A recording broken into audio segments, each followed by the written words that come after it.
talk about why would my B12 be going down when I'm eating more liver? And liver should be a good source of B12.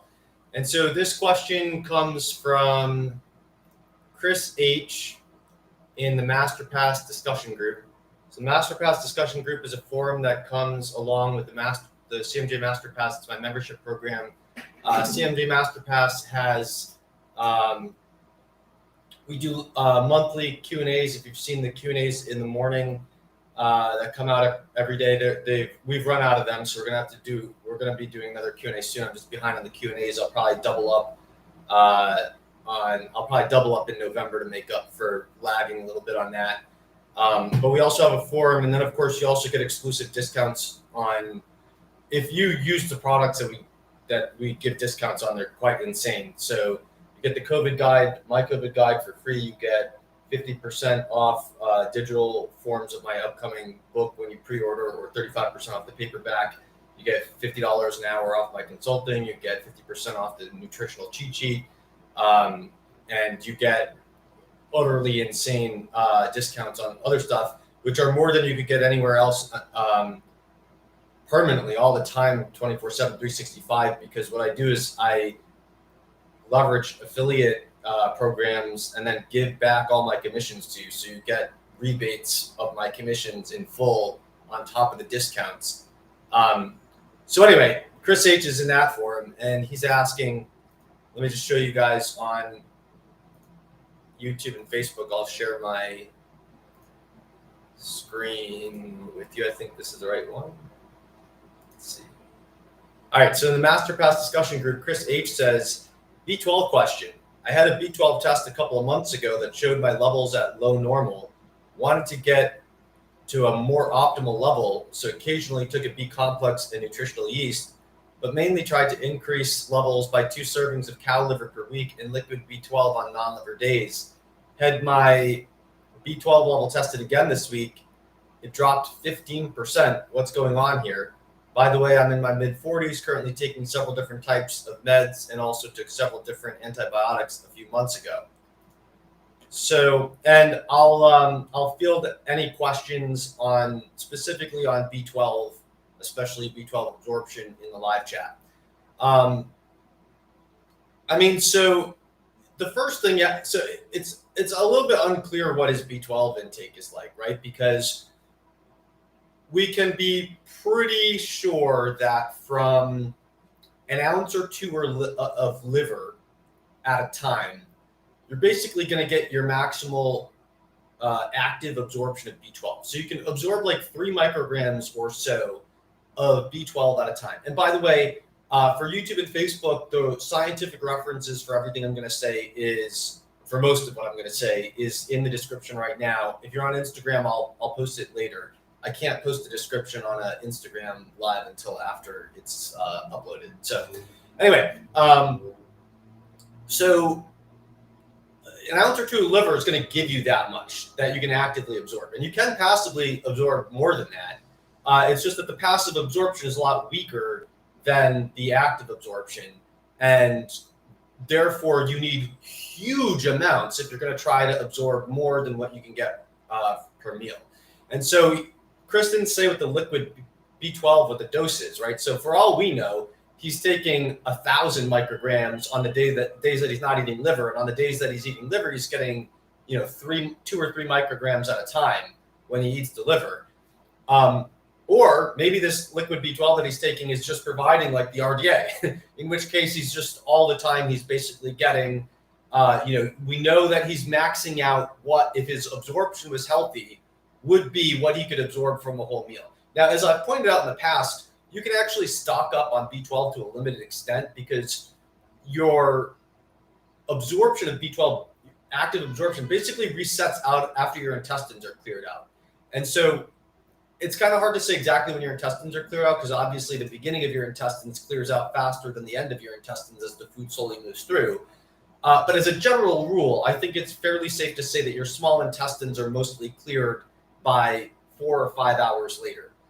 It's probably earlier than that because 5 hours into the meal, probably most of the stuff that's still in the small intestine is actually distal, meaning further along in the small intestine. So you probably don't even need that much to reset. But I think 5 hours is just a good rule, since there's no studies that are, precisely tracing dosing every 3 hours, every 5 hours, every 10 hours to see exactly how much is absorbed.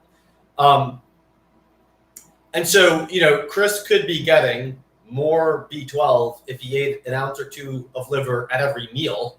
And at some point, that's going to be too much liver because you're going to overdose on copper and vitamin A and stuff like that. So he's probably not maxing out, probably not totally maxing out what could be absorbed in a healthy person with healthy absorption on those liver days. But I think the real question is if his B12 is low normal and now it's going down when we know he's supplementing with some unknown dose of B12 and he is eating liver, it sounds like he probably has an absorption problem. But with that said, a 15% decrease, I mean, I'm not familiar off the top of my head with what the studies, I don't even know if these studies have been done, but I'm not familiar if there have been done studies, and if so, what they show of the normal, like, quarterly fluctuation in B12 on someone on a constant diet.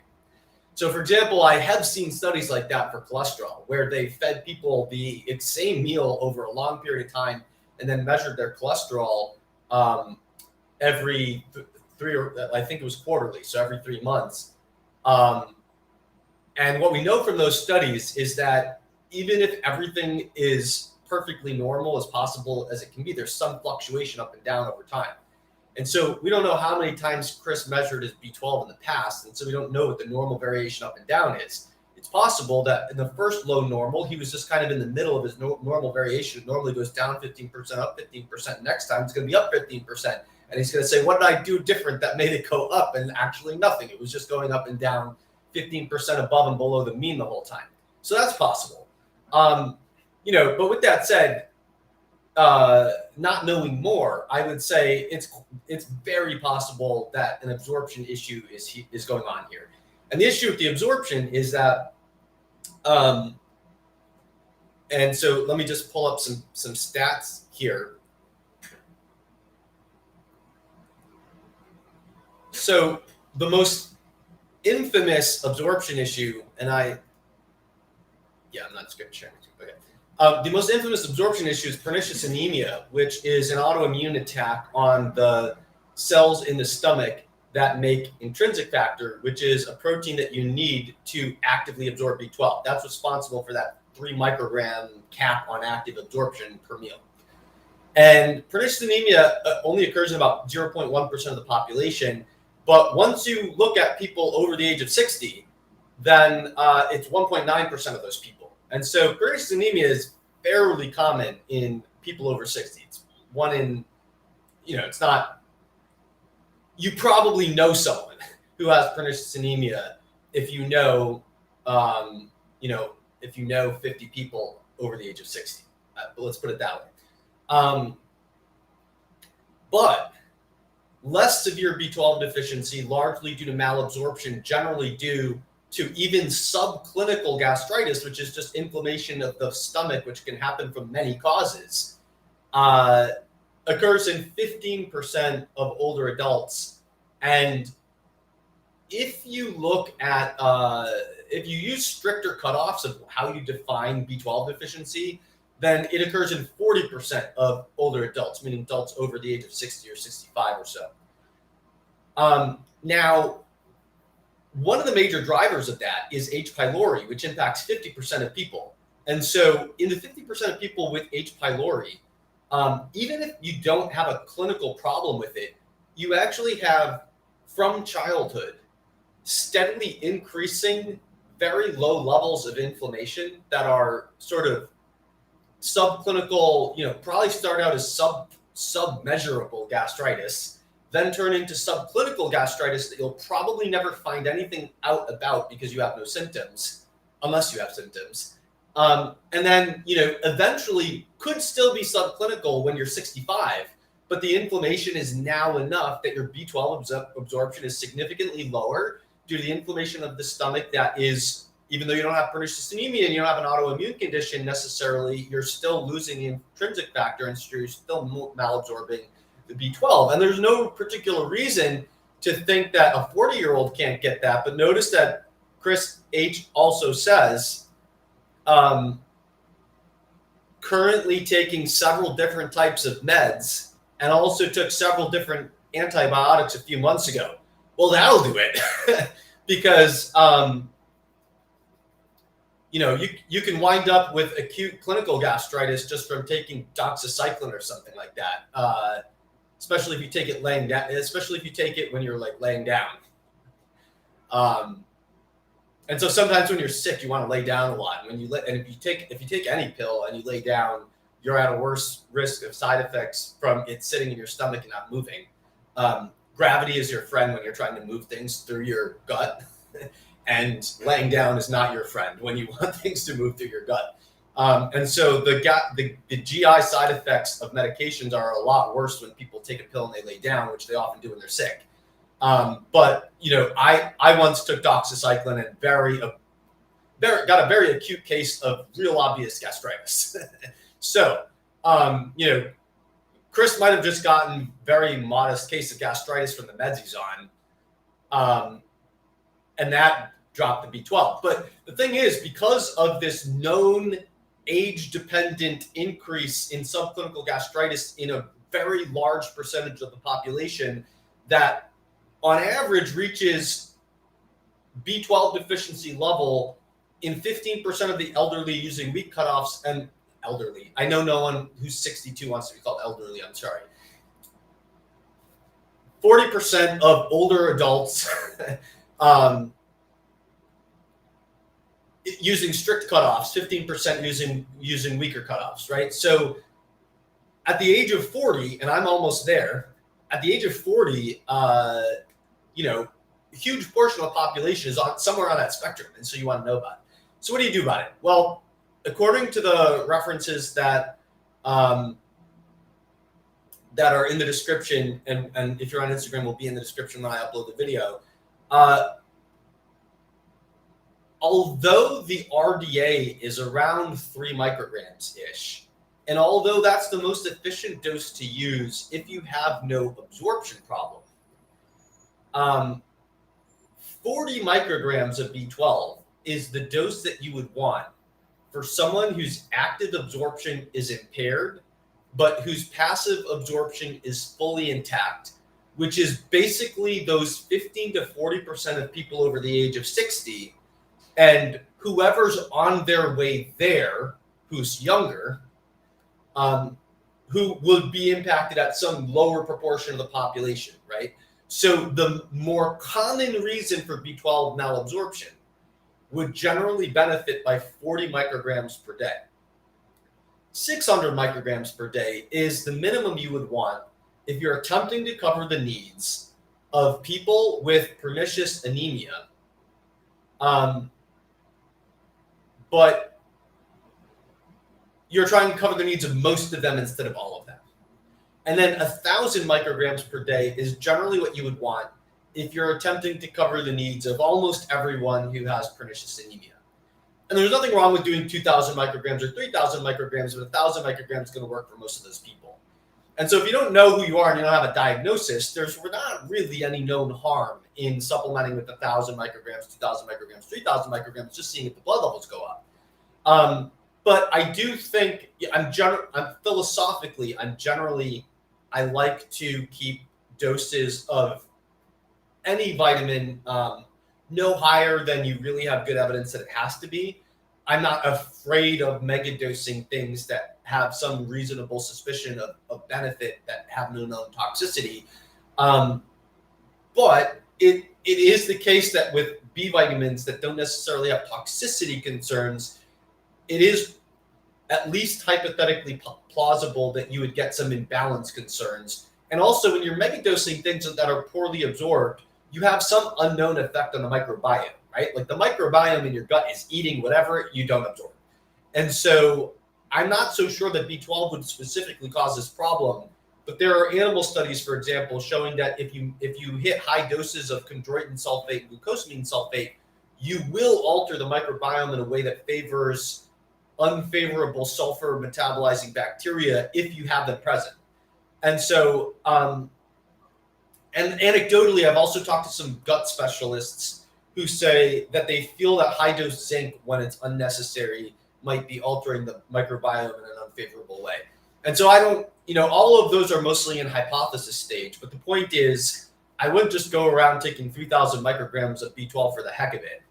But, and so if you get by with 40 micrograms, which is the highly probable thing, if you have an absorption problem and don't have diagnosed pernicious anemia, you will probably get by fine with 40 micrograms. But the overwhelmingly most important thing here is to not be deficient in B12. And the bottom of the reference range is inadequate. You want to be above 400 picograms per milliliter, or whatever the units are, I forget. You do want to be above 400, but other than that, you're probably fine. And of course, it's always good to measure your methylmalonic acid in your urine and your blood and make sure that functionally B12 is doing its job. Measure homocysteine. It's not specific to B12, but if B12 is not doing its job, then the homocysteine should be altered.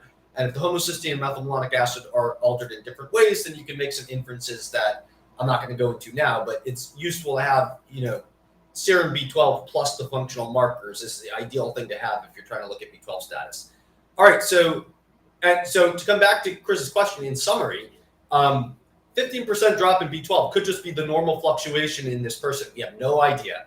But given recent experience with antibiotics, being on certain meds, very possible that those things are causing or aggravating gastritis. At 40 years old, very possible having H. pylori that is on its way to causing a level of subclinical gastritis that is now weakly inhibiting B12 absorption that might become more significant in 20 years. And also possible that those interact, so that the medications worsen the existing subclinical gastritis. And of course, also always possible that someone develops pernicious anemia. Now, I do think that ultimately you want to work on resolving the autoimmune issues and the gastritis. Those are a little bit, I could brainstorm many things that I think could be relevant, but I don't think those have like a one single answer. And so what I just want to address here right now is just the B12 dosing. Resolving those things might be quite a journey, whereas just making sure you're taking up B12 to not be deficient while you're suffering from some absorption problem is independently important and has a very simple equation, right? The equation is probably 40 micrograms is enough. If it's not, probably 600 micrograms is enough. And for almost everyone, 1,000 micrograms will be enough. All right, so I'm going to go to the live chat now. And let me check Instagram first, and then I'll go to the live chat on YouTube and Facebook. So Bright4444 says, get B12 from beef liver tablets or beef liver. That's great, unless you have an absorption problem, in which case those might not have a high enough dose. Coach Palazzolo says, it's hard to find B12 that isn't dosed insanely high. Any suggestions of B12 supplements that aren't dosed crazy high? Liver tablets, right? Why not use a whole food form if you don't need a super physiological dose? So I would get right now, I probably get a lot of B12 just from taking liver and oyster supplements. And so, liver, clams, oysters, and supplements of those foods would be the best way if you don't have the absorption problem. If you have the absorption problem, you need the crazy high dose. 40 it might be hard to find a 40 microgram dose, but you could probably do it with the liquid B12. Or I don't know, you'd have to break up a tablet or something. You're probably not going to find a 40 microgram dose. Probably not, unfortunately. All right, I'm going to go to comments on YouTube and Facebook. So Nora Mira says, thoughts on B12 injections, and if okay, how much average dose is ideal? Thank you. So I'm not a doctor, right? And so I don't work with B12 injections. And the thing that I would point out is that there's no evidence that anyone needs any B12 injections. And so there are actually people who have gotten their family members off B12 injections entirely successfully because I pointed them to the research that shows that oral B12 And I mean, and actually the descriptions are in the links to 2 articles on treating pernicious anemia support what I'm saying in the description of this video. If you're on Instagram, it'll be in the description when I upload it. Although if you're on Instagram, it'll be hard to click the links and stuff. So you got to go to desktop, copy and paste, or just go over to the YouTube and Facebook version of this video and click the link in the references. But anyway, oral, I mean, that's my thing, right? Is nutritional sciences. And so B12 is a nutrient, and understand that someone who's not me, like a medical doctor, might be dealing with injections. But I would just point out that the research shows that no one, or at least almost no one, needs those injections, because the high oral doses will treat effectively and just as effectively as injections all, or at least almost all, cases of pernicious anemia. And so I don't see the point in trying to go into detail about the injections, because they're generally not necessary. But I would say I would opt for hydroxycobalamin over cyanocobalamin if you're going to use injections or oral supplements as well. Jan Breslin says, is that a digestive enzyme issue, pancreas enzymes? I mean, those could play a role, because the B12 might not be freed from proteins very effectively if you're not digesting protein. But generally speaking, what's known in the literature is that it's a stomach inflammation problem rather than an enzyme issue. All right, so I'm just fielding questions on B12 absorption today, or very closely related questions. Rachel Clemens says, I was diagnosed with pernicious anemia years ago and put on methyl B12 shots. What would a good dose be that I can switch to for lozenges? I just told you, 1,000 micrograms is probably going to be sufficient per day. If you want to go higher than that, you can. 2,000 or 3,000 micrograms, but 1,000 micrograms is sufficient to treat most cases of pernicious anemia per day, not occasionally.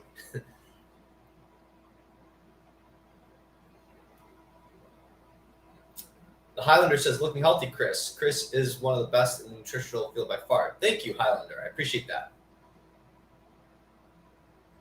Elise says, do you have an oyster supplement you recommend? Yeah, Oyster Max. And if you go to chrismasterjohnphd.com/support, you will you can use my affiliate link and give me a little kickback there if you want. Oyster Max is the one that I use, and I've met the guy who runs it. It ships out of Ireland. But Oyster Max also, if you join the Masterpass, you get, rather than kicking me back the commission, I give it back to you, and so you get it cheaper if you do it that way.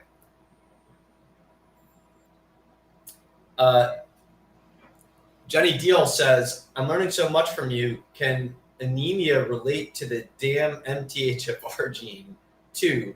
I recently learned it's one of my genetic issues. So MTHFR doesn't cause anemia. I mean, it's conceivable that because methylfolate is more stable than other folate metabolites, that if you lower the level of methylfolate, that you will lead to lower levels of folate overall. But it's unlikely, because there's numerous studies showing that MTHFR folks don't have different rates of the type of anemia you would get from folate deficiency. And generally speaking, the activity of MTHFR is to make methylfolate. Folate getting made into methylfolate is actually, if it gets stuck there, is the cause of anemia in B12 deficiency. B12 deficiency causes anemia because MTHFR turns the unmethylated folate into the methylated folate, and B12 is not there to remove the methyl group. That's called the methyl trap. And so the methyl group gets stuck on folate, and because unmethylated folate is what you use to prevent anemia, then the B12 deficiency causes anemia by allowing MTHFR to trap folate as methylfolate. So low MTHFR activity, it could cause folate degradation that eventually leads to low total folate levels that cause anemia, especially if you have a low folate intake. But it's not gonna, it doesn't cause the anemia. In fact, low MTHFR activity does not cause the anemia, because MTHFR activity actually contributes to anemia if you don't relieve the methylation of folate through the escape valve that B12 offers. And so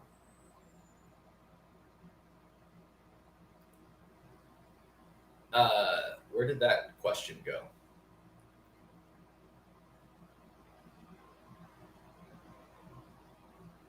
It switched up the order of the questions. I lost the question. So anyway, so MTHFR,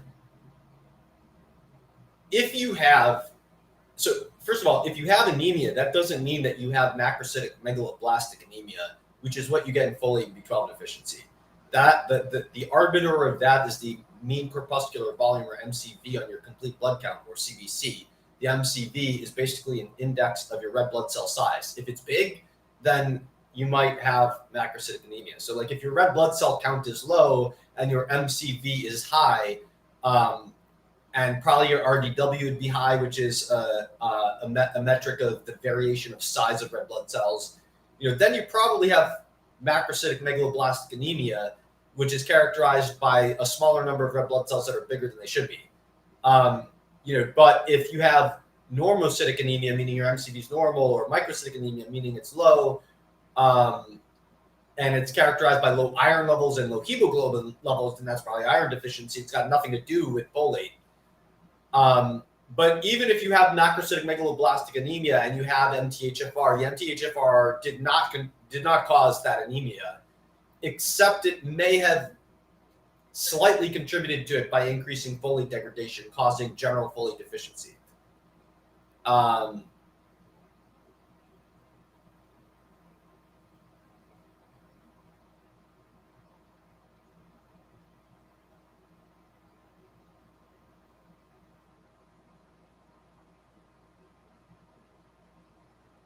Wolfcat, I have no idea if caffeinated soda negatively impacts B12 absorption.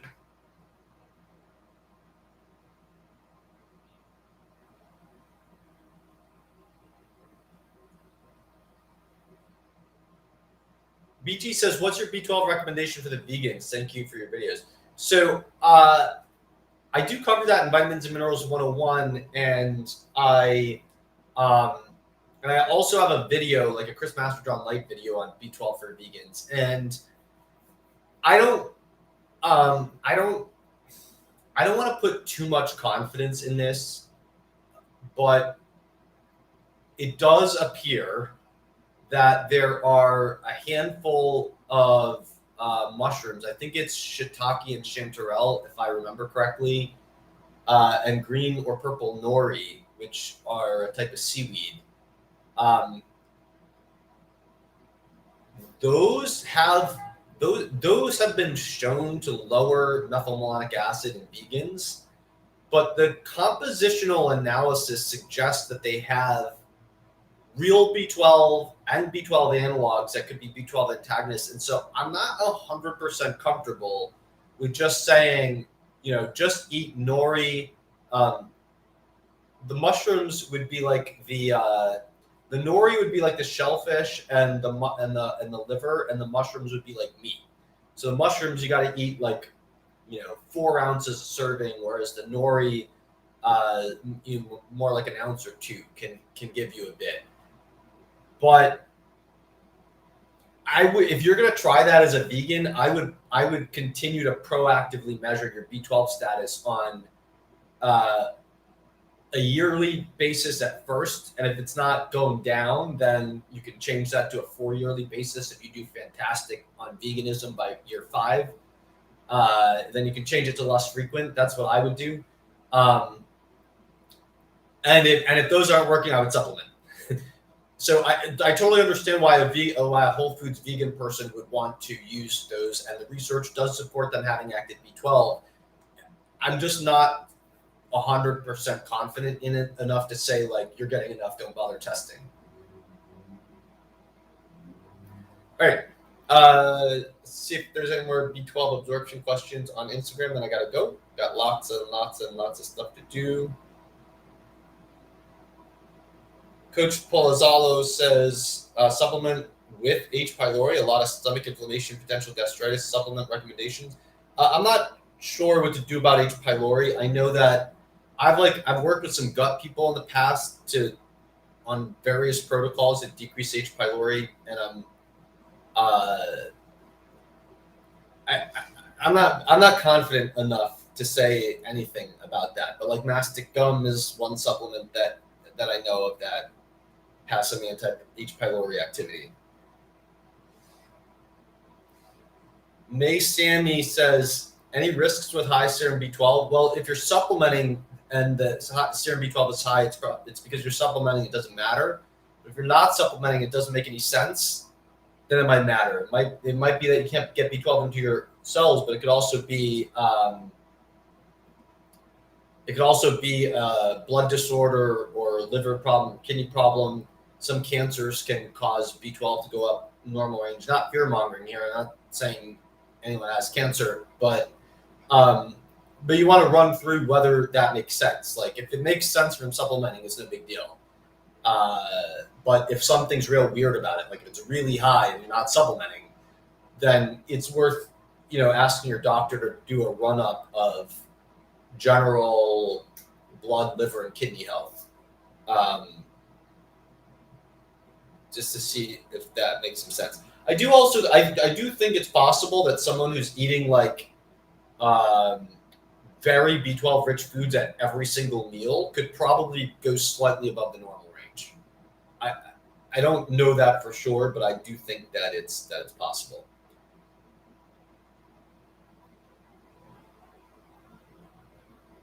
All right, so 2 more questions, then I'm done. Rachel Clemens says, Chris, I was just told yesterday by an NP that I need to add adeno B12 to methyl B12. I mean, so methyl B12 is what you usually get from milk, and adeno B12 is what you usually get from meat. And then hydroxy B12 is very common among those. There's not very good evidence that adeno B12 is absorbed intact and transported into cells and used in cells intact. But I will say that back in the past, when I was supplementing with these and playing around with it, I did feel like I got more of an energy boost from taking adeno B12. So food is a mix of adenylyl B12, methyl B12, and hydroxy B12. So I kind of prefer to take the blend that you would get from food. I just don't like cyano B12. And Elisa says, how do you get B12 into the cells? Well, generally speaking, you don't need to worry about it. It goes into the cells by itself. If you have a problem with that, then it depends on the nature of the problem. And I'm not sure if there are easy tricks besides just getting high blood levels. Like if you have a serious impairment in absorbing B12 in the cells, which is not common, it's rare, you may need to keep your blood levels real high in order to get around it. All right, gotta go, guys. Thank you for the chat. Please like, share, subscribe, and go to chrismasterjohnphd.com/support or go to the description of this video. And if you can do something to support my work, deeply appreciate it. And I hope you have a great rest of the day. And thank you guys for coming and asking your questions. I hope this was helpful.